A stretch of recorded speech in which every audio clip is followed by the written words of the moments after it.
And okay, we're recording now. I'd like to say hello, everybody. Welcome to this edition, Thursday, March 9th, of Triangle Blockchain Development Meeting. Tonight, we have our special guest, Eric Moore, that will give us some updates regarding SEARS and SHLDQ updates, okay? So stay tuned, grab a pen and pad, and I'll listen up. Eric, you go right ahead. Okay, thank you, Blair.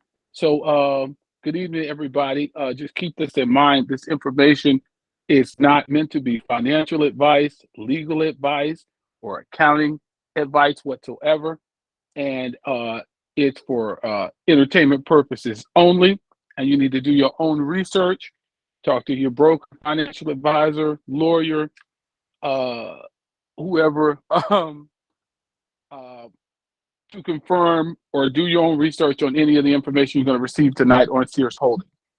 Okay, so to start, I'm going to update everybody on what we know about the timeline we were waiting on. Make sure everybody's clear and have a pen and paper, because I'm not going to go slow tonight. I'm going to go fast, and you can either rewatch on the replay or just take notes, and you can pull these documents that I'm going to be citing from primeclerk.com, which is under Kroll. You can find this information online, and you look under SEARS Holdings, and you can pull any of the documents that I'm going to be citing, and you can see that this information is confirmed. So I want to make sure that this is clear to everyone, because I feel like I'm not explaining the bankruptcy process properly. So I'm going to take about 3 or 4 minutes or less and explain the bankruptcy process and explain why I'm so confident that we're not wiped out. So bankruptcy is very simple. It's assets and liabilities. If you have more assets than liabilities, the company is in good shape. There is an order, or what they call a priority order, of payment. And when the cash comes in from that bankruptcy, either through sales, through company revenue, through lawsuits, etc., there is an order of payment priority. In bankruptcy law, it's called the absolute priority rule. You can look this up later if you want. It's called the absolute priority rule. It basically means secured creditors get paid first, unsecured creditors get paid next, and shareholders get paid after that. In bankruptcy, they even have a higher priority than a secured creditor. It's called an administrative creditor. An administrative creditor is attorneys working the case, and another priority is the IRS, and then they have another administrative claim that's above all other administrative claims and all other claims, period. It's called a super priority claim. I hope everybody's writing this down, because I don't want to lose everybody. I know people are getting misinformation, inaccurate information, and under information online. Everything I'm telling you can be verified. And for those of you that are on Seeking Alpha, on StockTwits, on Yahoo Finance, if you're going to be there, you should at least know enough information to know that you're getting misinformation. So the only thing that matters is not lawsuits that are still going on with SEARS. All of that's irrelevant. Any lawsuit that is currently going now has nothing to do with our payout or the amount. I want to make sure I'm clear on that. Any lawsuit you see filed going on in the bankruptcy case has nothing to do with our payout or the amount. The money to be paid to us and the stock has already been transferred to the liquidating trust or the bond indentured trustees. Our money is not in the court or subject to any of that. Okay? All the significant lawsuits since October 2018 up until last week were resolved, dismissed, or they reserved the amount of money that was in question. So, in one of the lawsuits that people were jumping up and down about, it's $175,000. This is a $10 billion company, guys. So it's like somebody suing you for $5 or $2. So win or lose, that doesn't change anything. Lawsuits don't hold up our payout. Lawsuits don't hold up how much or when we get the payout. SEARS Holdings has liquidated. A liquidating trust is the entity that holds the assets and any remaining liabilities, cash, real estate, etc., of a company that was in bankruptcy. If you Google purpose of a liquidating trust, you'll see that. Okay? So now, in order to know you're not wiped out, you don't need to look at what's happening with your stock account. You need to know the math. So I'm going to walk you through the math, but I'm going to walk you through something else to help dispel some misinformation happening online. The liquidating trust has what's called liquidating trust beneficiaries. The same way if a rich relative of yours were to pass away and leave you in the will or put you on a property, etc., or leave you in a trust, you will be a beneficiary. Everybody knows that insurance policies have beneficiaries. Bank accounts have beneficiaries. So SEARS Holdings, the company, has liquidated, and the remaining shareholders and bondholders are beneficiaries of that trust. So the rumor and the false information online is that we are not liquidating trust beneficiaries, only the SEARS pension. And I think Cyrus Investments is the rumor that's going around. So Blair is going to pull this document up for us right now, and I'm going to show you in the court record who the liquidated beneficiaries are. And we are liquidating trust beneficiaries. So while Blair is pulling that document, I'm going to give everybody the docket number and the page. And this docket number and page is the docket number and page of the valuation of the asset. So this goes to what Pierre was saying earlier. So I'm going to read this really quickly. This is not the document on the screen. This is something else. This is document 10613, page 29.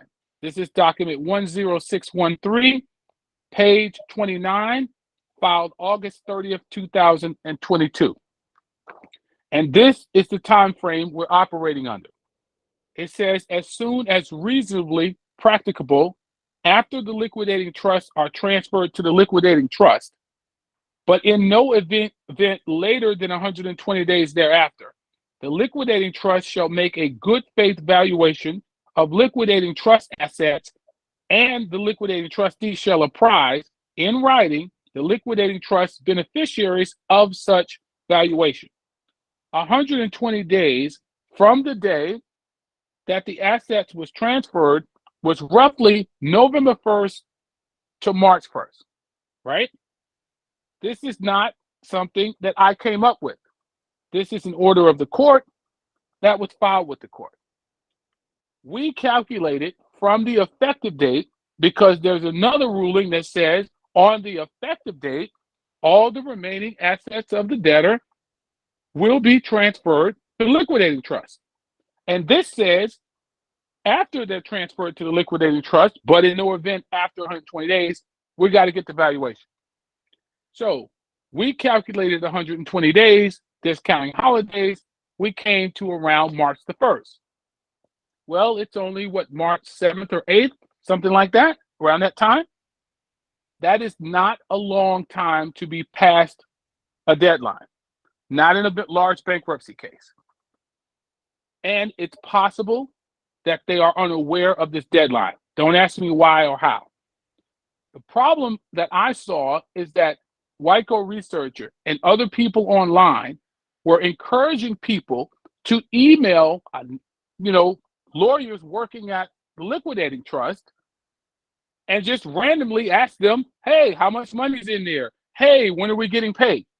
So several of the people who were responding from the liquidating trust are not in charge of SEARS Holdings. I know this for a fact because I communicated to the person that everybody's emails online the name of the person. And he is not the person heading up the SEARS Holdings Liquidating Trust. By the way, emailing people at the liquidating trust or picking one of the 30 people there and not knowing what to ask is a waste of your time. Believing what people are hearing from these people who may or may not know what's going on with Sears Holdings is another waste of your time. So usually when deadlines are missed over 7 or 10 days late, a party in interest will file a motion with the court and remind them that they're late, or inform the court that they're late and ask them to file for an extension or ask them to update everybody, right? So I expect that to happen in the next 3 to 5 days. I talked to some people as well who are involved with the case, and I don't think the people at the liquidating trust even know what the deadline was. As crazy as that sounds, there's a lot of lawyers on this case, more than 100 at one point, probably still 40 or 50 near the end. And this date was actually created in October of 2019. So if somebody's not tracking this particular information, they may not know that the date has expired until someone files a motion with the court, which I expect to happen in the next 3 to 7 days. Okay, Blair, can you pull that document for me? So I want to make sure everybody is clear. I am not coming up with these dates. I'm reading you from the court record and simply showing you where you can find where I'm reading it from. So that doesn't mean anything is wrong, doesn't mean they don't have the money. It's most likely that they're unaware that the date has passed, right? All right, so Blair, so the rumor online is that we are not liquidating trust beneficiaries. I've seen multiple people say this online. So here's the proof that we are liquidating trust beneficiaries. It is document 5370-1. It's page 17 and 18 under liquidating trust beneficiaries. And it says liquidating trust beneficiaries means the holders of liquidating trust interest. And if you go down just a little bit under liquidating trust interest, it says means a PBGC liquidating trust priority interest, and B, the general unsecured liquidating trust interest. We are general unsecured creditors, and therefore we are liquidating trust beneficiaries. The PBGC priority interest is roughly $90 million, and it comes before all payments to us. And we know from the sale of Innovel Solutions for $1 billion, the sale of Die Battery for $200 million, as well as other money that came in, the tax credit of $900 million.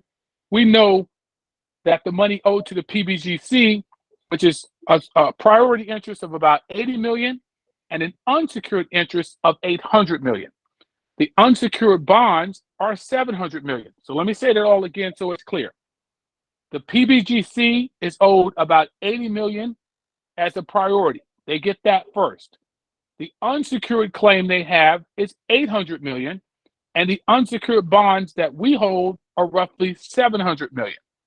So that's roughly $1.6 or $1.7 billion left to be paid before shareholders get paid. The PBGC unsecured claim of $800 million is pro rata with our bonds. So they don't get their 800 and then we get paid. When the money comes in, which is already there, we get paid on a pro rata basis. So it's roughly $1.6 billion that has to be paid before shareholders get a dime. But there's more than $5 billion in cash available to be paid. So I want to make sure everybody's clear. $1.6 billion has to be paid to the PBGC, which is the Sears pension. PBGC is the Pension Board Guarantee Corporation. They oversee the pension, but that money is due from the Sears pension. That's roughly $900 million. We'll round it. It's two claims, an unsecured claim of about $800 million and a secured claim of about 80 or 90. Let's call it $900 million. But only that $90 million gets paid first. Then there's $800 million to the PBGC unsecured claim and $700 million to the unsecured bondholders. But we are on a pro rata basis. So we get paid equal after that. So it's roughly 1.7 billion. But there's more than $5 billion available to pay us. Now, so I've proven we're liquidating trust beneficiaries. I've proven that we have liquidating trust interest because we're general unsecured creditors. So now I'm going to prove up the $5 billion really quickly. Oh, one more thing, let me prove up really quickly. I'm going to read this. Blair does not have this document. Write down document 5370-1, page 59. Page 59. And it says cancellation of existing securities and agreements. So this is the clause that people online are taking and twisting and telling people their stock is wiped out. I'm going to read you this clause. You can pull this document yourself. If you don't pull these documents, please don't email me. Please don't text me. Please don't ask me in the comment section, because this is as clear as it gets. If this takes another week or another 9 months, nothing in this order can change. This order is dated October 15, 2019. It cannot be appealed. It cannot be overturned. So because it's taking longer, the orders of the court don't change. If you got divorced in 1999 and you see me in 2003 and you were not remarried, you don't have to go back to make sure you're still divorced, because your divorce decree says 1999. But what I'm learning about SEARS is people are not absorbing the information. And these are court orders, just like a divorce decree, just like a lawsuit judgment. So nothing changes because time has elapsed. So if you're divorced in 2006 and you remarry in 2008, you don't have to go back and check before you get married in 08 to make sure you're still divorced, because your divorce is over. So I want to make sure everybody understands that if it takes longer, that doesn't change the math, and it doesn't change what the court has already ordered. Is everybody clear on that? I need to make sure people are hearing me. Everybody's clear. Okay, so I'm going to read you, and this is one more thing I'm going to say this. I said this in another video. I'm going to repeat it. Do not read documents in isolation, okay? And I'm going to show you an example of reading a legal document in isolation before I read this clause. There's an insurance policy that says, God forbid, that if your husband or wife passes away, you get $10 million, because that's how much the insurance policy is, okay? Now, if you read that in isolation, you know if they pass away, you get 10 million. Now, if you go push them off of a mountain and they found out you pushed your spouse off of a mountain, you don't get the 10 million. But if you only read that clause in isolation, you might say, all I got to do is push him or her off the mountain and I've got 10 million. But there's another clause that says, we're not going to pay you if you are convicted of killing your spouse. But if you only read the clause that says you get paid upon their death, you're going to be confused. So that's what 80-90% of the people online have been doing. They read a clause in isolation, and I'll say, but these other 8 things in that same agreement say this. But for some reason, that doesn't seem to sink into a lot of our people. So let me read you what this says. Document 5370-1, page 59. Cancellation of existing securities and agreements. And it says, on the effective date, all indentures and all series of notes issued thereunder and all commercial paper shall be canceled and discharged and of no further force and effect, except that each of the indentures shall continue in effect solely to the extent necessary to allow holders of such claims to receive distributions under the plan. Pierre and everybody, the reason I know we're not wiped out is because they don't continue your stock in your account unless you're waiting for a distribution. Exactly what the plan says. They don't continue your bonds and allow them to trade 120 days after they're supposed to be canceled unless they're pending payment. They don't withdraw the default on a bond. Look all of this up on your own unless there's payment coming. If you're 4 mortgage payments behind, you are in default of your mortgage. We have lots of real estate people on this call. If you're in default of a mortgage, they do not withdraw the default unless you catch up all the payments and or pay off the house. They don't withdraw the default because you gave them 1 payment and you still owe them 3. And if they require that you pay the whole mortgage, you're not out of default until you pay the whole mortgage off. So the bonds, the default on the bonds occurred when the bankruptcy was filed. They withdrew the default on the effective date, which was Monday, November 1st. That's the first business day. So they do not withdraw the default on a bond unless they have the money to pay you. You can look this up on your own time. If you call a broker like E-Trade or Robinhood, you cannot rely on them to give you the proper information on a case with almost 11,000 documents. If you're calling them, expecting them to follow a case with 11,000 documents, you are mistaken. This is not like a security like Tesla, Apple, Microsoft. This is a bankrupt company that nobody has paid any attention to for 4 years. Most of the brokerages have information that is 3 or 4 years old. 3 out of the 4 brokerages I talked to did not even know the effective date had occurred. They told me we were still in bankruptcy and probably would be there for another few years.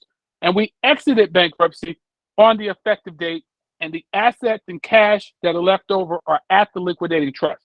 Okay, so I want to make sure everybody's clear. We are not canceled. And the proof we are not canceled is the document is October 15th, 2019. So the reason I seem frustrated sometimes is because I knew we were not canceled, and I've gone over this over and over. If you are not swayed by anonymous information online and you're looking at the actual proof and the documents, and if you note, none of these people are showing you proof in 2, 3, 4, 5 places like I am. Because it's easy to show you a clause that says you get $10 million if your spouse or your husband or your dog, whoever you got insured. That is very, very easy for somebody to fool you if you're not willing to read the rest of the document or look up where it says except or in the event that this occurs, so on and so forth. So it's document 5370-1, page 59. That is proof we are not canceled. Now, I could cite 10 or 20 other places. I'm not going to spend the time doing that. You can look this stuff up on your own. All right, so Blair, I'm going to have you pull up the next document. What's the next document, Blair? Is it Wyco Researcher? Yeah, that would be the second one you mentioned. Okay, yeah, exactly. So I'm going to show you guys just, and I hope everybody can help me in the Q&A to help me understand why people are relying on this person as a source. And I'm going to just take one statement that he's made, and I'm going to disprove it in about 30 seconds. And I just want people in the question and answer to be honest and tell me why you would follow a person who clearly has misinformation and false information, is in denial of the facts of the case. So this is Wyco Researcher, the most popular SEARS Holdings blogger, and the person who's posting lies and defamatory and slanderous stuff about me and Eddie Lampert and the judge. This is the person that it appears most people are believing. So I'm going to read this very quickly. It says, interesting to note that all those asserting BS about how much is in the liquidating trust that will be paid to shareholders and note holders have not posted what they estimate the amount to be reported by the trustee.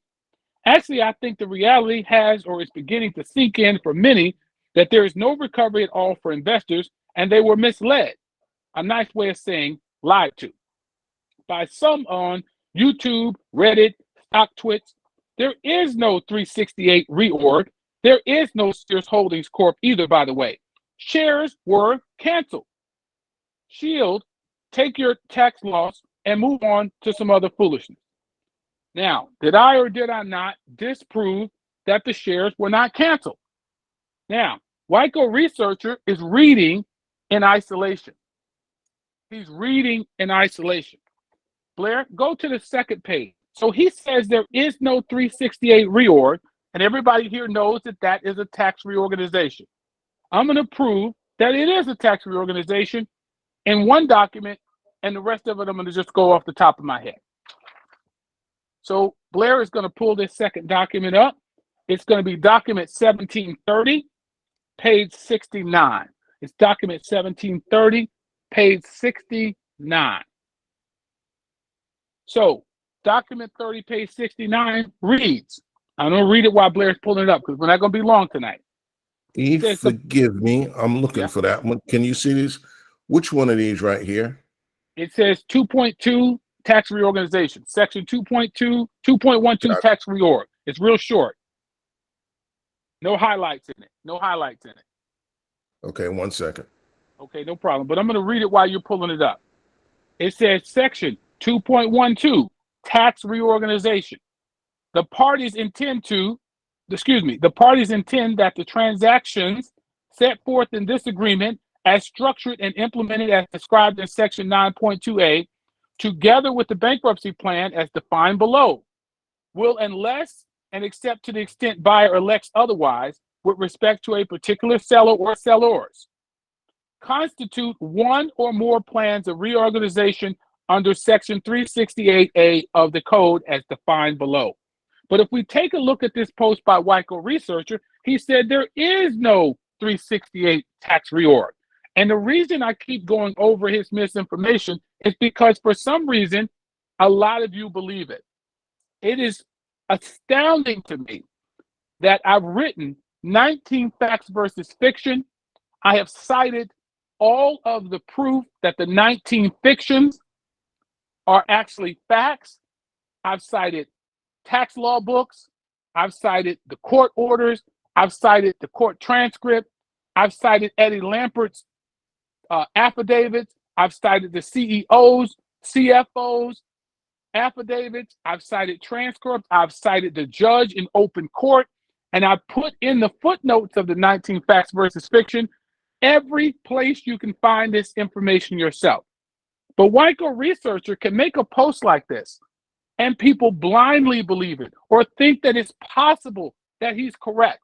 But he's not required to prove any of this information. And he's not required to do it because I think the large group of you are not grounded in the facts, or you don't know what facts matter.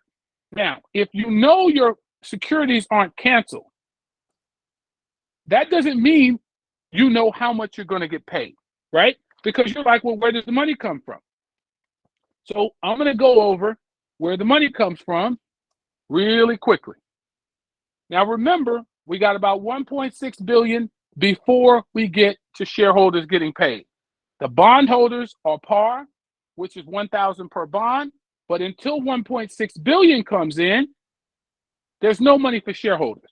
So I want somebody to keep up with this because I'm going to cite where the money is, and you can look this stuff up on your own. I'm going to give you 5 billion in money left over, all from the court record. This is not Eric's information. So I don't want people saying Eric says this, Eric says that. No, Eric showed me in the court record where this money was available to pay us. And then if you want to argue online, at least argue with the facts. At least know what matters. Lawsuits at SEARS Holdings don't matter. It was something else people emailed me about recently. Not the lawsuits. I'm trying to think, Blair. What was it? It was something else. Oh, yeah. Lawsuits with SEARS Hometown have nothing to do with us. Lawsuits occurring on the docket at SEARS Holdings have nothing to do with us of any significance. All the major litigation has been resolved, dismissed, or the money has been set aside and reserved. Okay, so let me show you where the 5 billion is really quickly. All right, there was $2 billion. Everybody heard me? There was $2 billion that was contributed and subordinated by Eddie Lampert. So he gave us this $2 billion and he eliminated his debt. The proof that this occurred is document 2356, page 6, paragraph 13. And the end of this paragraph says, the winning bid satisfies nearly all the debtor's senior secured debt and provides consideration for other creditors, including unsecured creditors. It says, under the bid, ESL agreed to credit bid, rollover, or otherwise discharge nearly $2 billion of its senior secured debt, effectively subordinating that debt. So he took this debt and put it behind the debt I just told you about. Is everybody clear on that? The pension, 800 million, the pension's 90 million, and our 700 million comes before this 2 billion. This is the first debt in line. This debt is behind us. Is everybody clear? This is why I'm confident. It's not me looking at legal documents and fumbling through. The math is why I'm confident. And if you understand the math, you should be confident too, because the math is what it is. Doesn't matter if I'm confident, talking mush mouth, walking around with my head down, the math is what it is. Document 2356, page 6, paragraph 13. That's $2 billion coming in. All right. So now we're going to go. Everybody knows that Innovel Solutions was sold for $1 billion. You remember that, Blair? Rod, y'all remember that? Yes. Yes, Okay, we do. so Yes. all right, so we're going to add $1 billion to that $2 billion. Anybody can Google right now. Innovel Solutions sold to Costco for $1 billion. You can also go to the Transform website on a press release dated March 17, 2020. Everything I'm giving you is documented. I don't know why you're online trying to argue and look up and ask me to refute people who are not citing court documents and giving you at least 2 sources. So I don't mind emails, I don't mind texts, I don't mind comments in the comment section, but at least ask me an informed question. Don't ask me something that someone online throws out there. You need to have enough information that you know that it's not making any sense. The question you can ask anybody else is, can you show me how much debt is left to be paid? And can you show me how many assets are against it? That's what matters in a bankruptcy. Everything else is irrelevant. So we've got $2 billion from the credit bid and the subordinated debt, $1 billion from Innovel Solutions, and we know that Die Hard was sold for $200 million. You can Google that. So far we've got $2 billion plus $1 billion plus $200 million. That's $3.2 billion. We have a $900 million tax credit. You can find that on document 20. It's document 20, and I'm going to give you the paragraph. It's in the other room. Let's add 900 million to that total. Anybody keeping up with these numbers? I hope somebody's keeping up. So let's go to document 20, paragraph 7. It's a $900 million tax credit due from the IRS. All right. So if we stop right there, we've got 900 million plus 1 billion from Innovel Solutions. That's 1.9. We've got $2 billion from Eddie Lampert's secured claim. That gets us how much? 2 point, I haven't written it down. Okay, so we've got 2 billion plus 1 billion is 3, plus 900 million is 3.9, plus 200 million from Die Hard is 4.1. Is that correct or close to it? That's $4.1 billion. That's correct. Okay. Now, we have another source of recovery.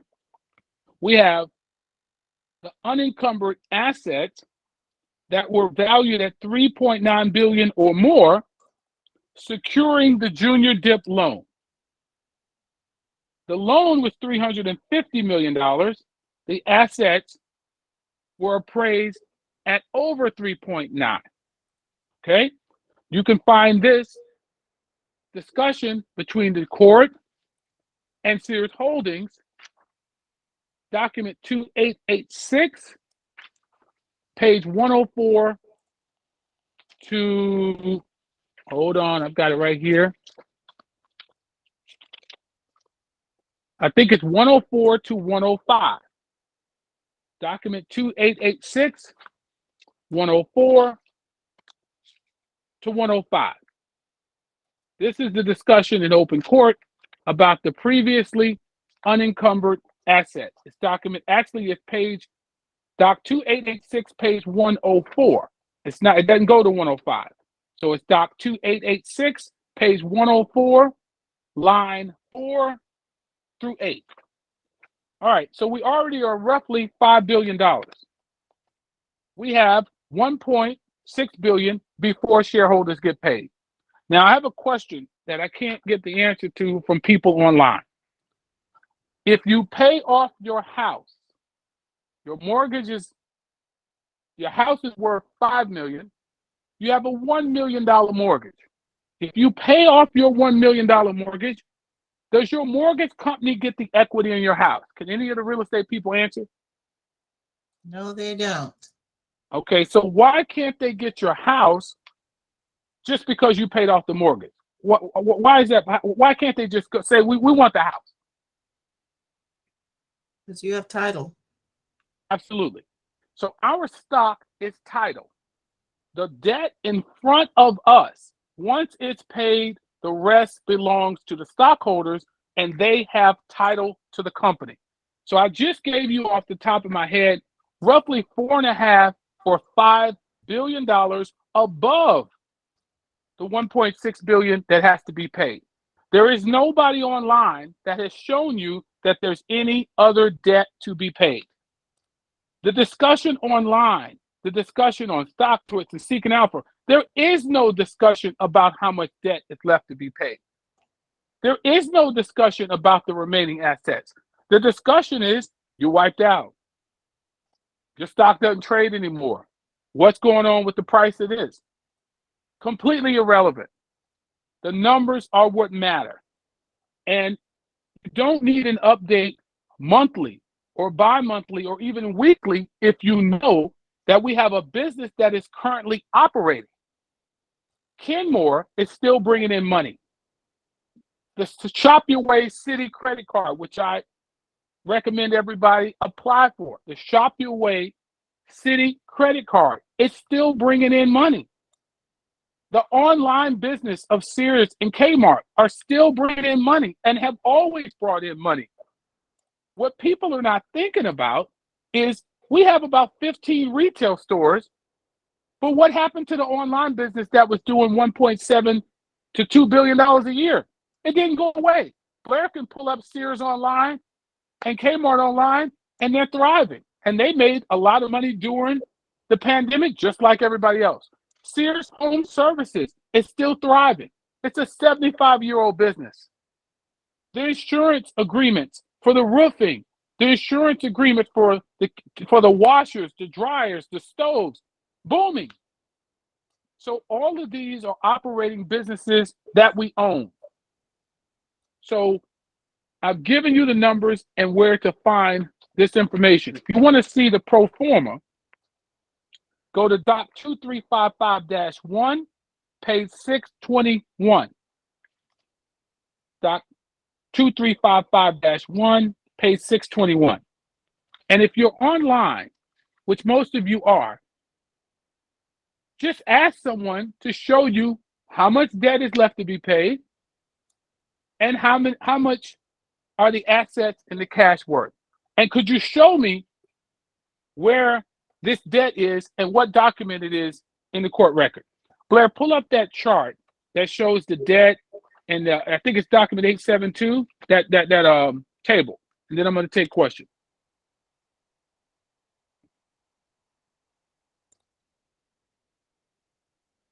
Okay, what else? It was something else.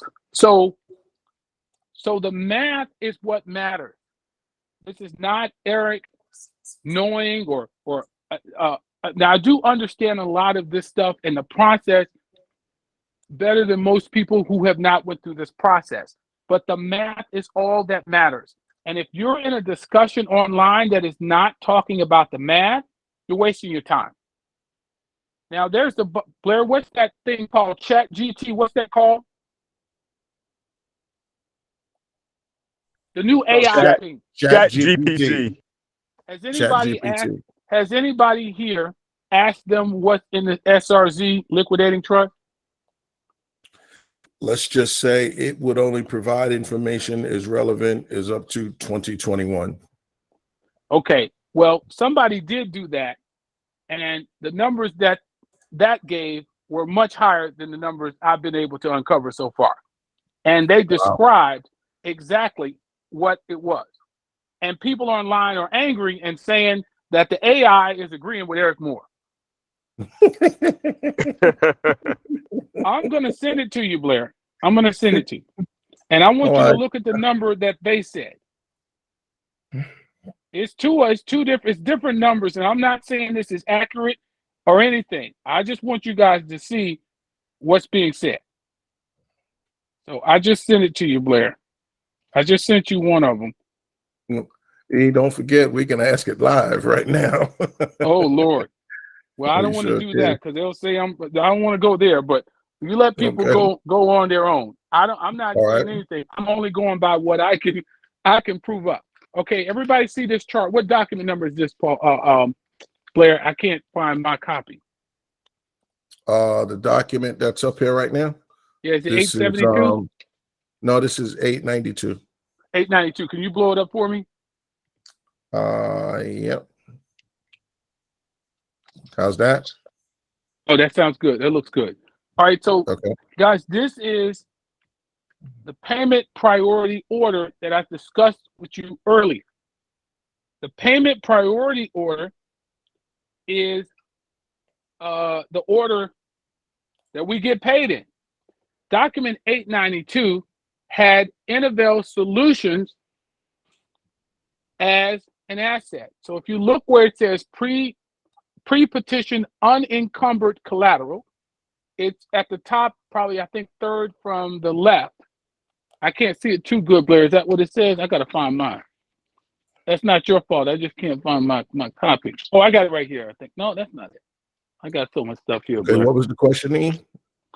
I'm looking for where pre-petition unencumbered collateral is at the top. That would be the second column. Okay, so the second column says pre-petition unencumbered collateral. Oh, I'm sorry, third column, Eric. I'm sorry, third column. Yes. Okay, no problem. Third column. Pre-petition unencumbered collateral. This is document 892, page 20, correct? Oh, I got it right in front of you. Yes. All right, if you take a look at the carve out, that is for the legal fees. That was paid in 2018 before the sale. That was $240 million, and that is evidence in document 2886. I don't know the page number, but if you put carve out in the search of document 2886, you'll see that it was $240 million set aside for legal fees in 2018. Senior permitted liens. Okay, these senior permitted liens was the $2 billion that Lampert gave to us. So was the DIP ABL, right around there. So imagine that the senior permitted and the DIP ABL is roughly $2 billion.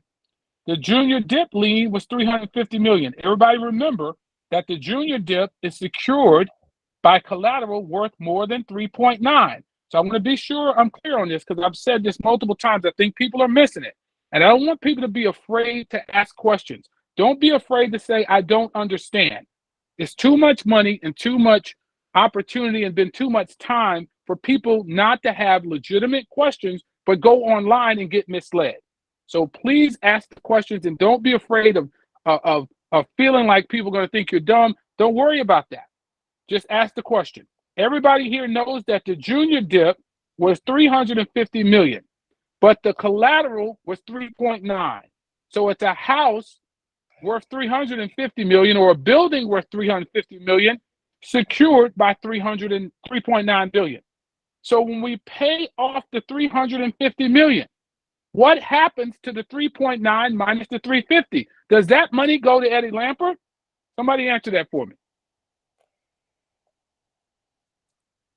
If you borrow 350 million and the collateral is worth 3.9 and they sell off 350 million of the collateral and pay off the loan, does the rest of the money go to the lender?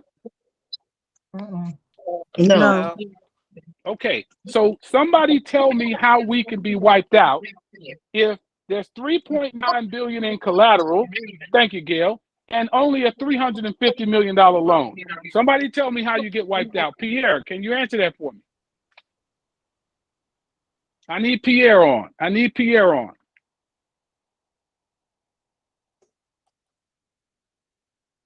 Pierre, are you there? I'm going to keep going. Pierre and a lot of the other people said they were unsure. Okay, they were unsure if we weren't wiped out. The junior dip loan is 350 million. The collateral is 3.9 billion. I'm going to show you where you can find this. It's document 2886, page 104. And I'm going to read you what the judge said in February of 2019 about this collateral. He said, is there value here in the unencumbered assets on a reasonable basis in excess of 3.5 or 3.9 billion, depending upon how you count the junior dip, the rollover of the junior dip? The lawyer for SEARS said, yes, Your Honor, I think there is. He said it's more than 3.5 or 3.9. We're only owed 1.6. Is everybody clear? Forget all the other stuff I read off. 3.9 rounded to 4 billion minus 350 million gives us 3,750,000,000 to pay off 1.6 billion in debt. Is everybody clear on that?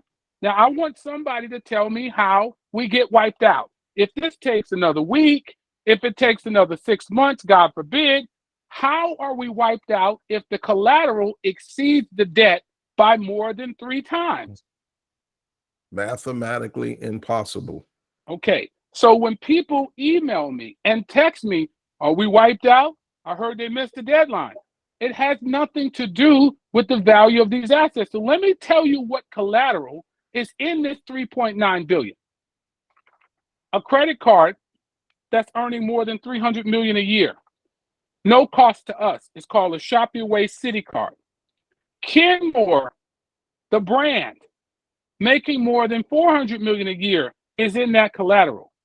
1,100 pieces of unencumbered commercial real estate, like the parking lot in Haynes Mall in Winston-Salem that was sold to Novant for $11 million or $9 million, almost $1 million an acre in a small town where I'm from.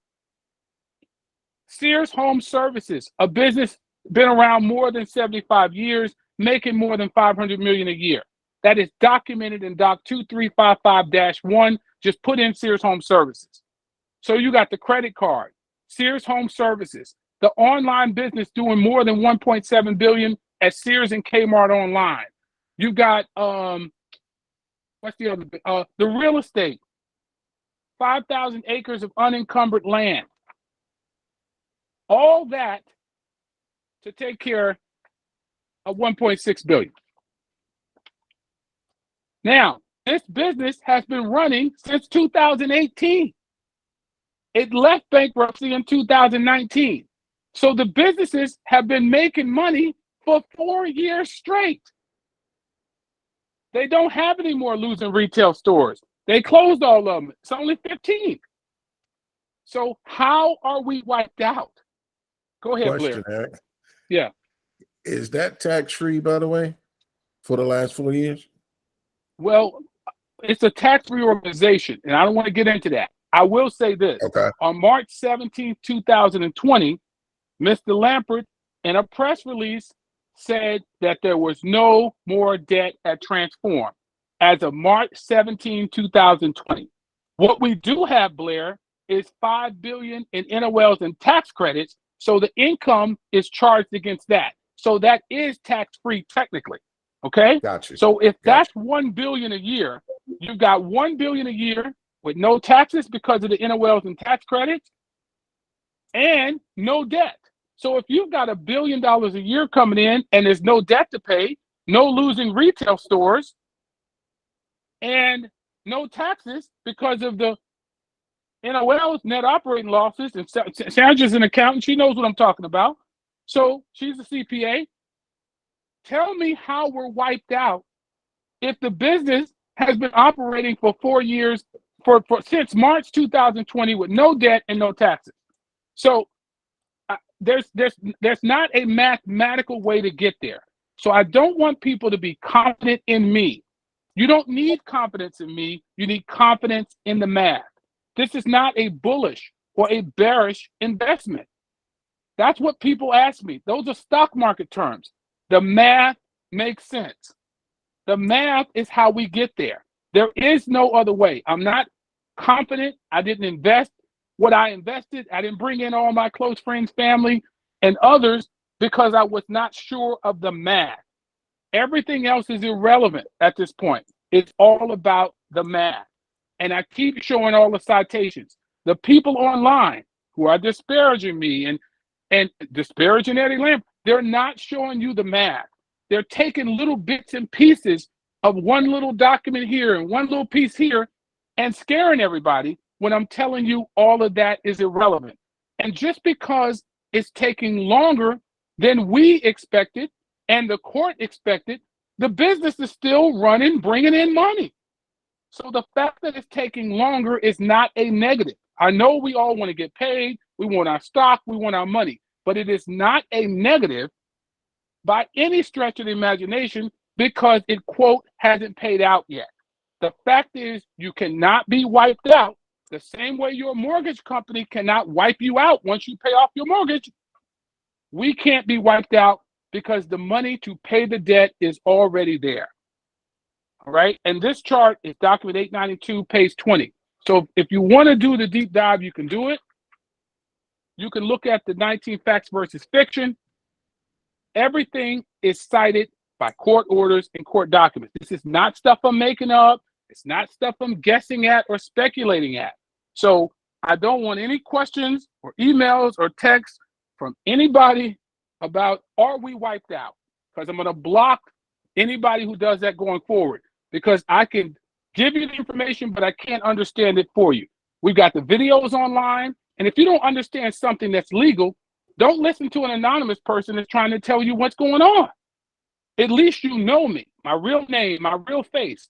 I'm shocked that people would listen to an anonymous person about an investment. I still can't get past that. So I don't want to go on a rant, but I will be blocking anybody who asks me if we're wiped out. Because if you don't know we're not wiped out, I don't know what to tell you at this point. I don't know what else to say. There is no mathematical way to be wiped out. If a person can show me how we could be wiped out, I'll take their hands and questions. If you think I'm missing something, I won't take it personal. Just raise your hand and let me know. I'm done, Blair. Yeah, that's very clear. That's very, very, very accurate. Just like you've been saying, it's mathematically impossible. And because it, just like you said, a very good point a minute ago, when you said that it may not come when we need it or when we expect it, it does not change the math. If anything, the business is still going, it's still making money. So it's all good. It's all good. Right. Absolutely. I can't change the time frame, and you shouldn't lose confidence. Your confidence shouldn't change because the math has not changed. If anything, the Correct. business is still making more money. Correct. There are no losing retail stores anymore. They're all closed, and they liquidated at a profit. That is documented. We did not sell. Oh, by the way, The $2 billion that was before us, it was behind us. It was in front of us, it's behind us. So what person do you know would say, pay me my $2 billion, but you get your money first if he's not sure? Come on, somebody talk to me. Exactly. The mortgage company says, guess what? I know I'm in the first position, but I'm going to go ahead and get paid last. You go right ahead, sell the house. We'll take our money after you sell the house. Unless they know that house is going to sell for a whole lot more than what that first lien is. Correct. All right, I'm going to take questions, Blair. Okay. Anybody have any questions? Please raise your hand. Let's try to be expedient and also try to do this in order. And if you're not asking a question, I ask you to please mute your mic so we can help with the clarity of the questions and the answers given. So anybody Blair, have any questions? Yes. Blair, let me interrupt. Yes, sir. Cut this recording. We'll do the question and answer in a separate recording. Just cut it on and cut it off. Gotcha. Okay. So we're going to end the recording part right now then. Okay, gotcha. Yeah, and we're going to record the Q&A too. Okay, good. Okay, hold on one second. Hold on.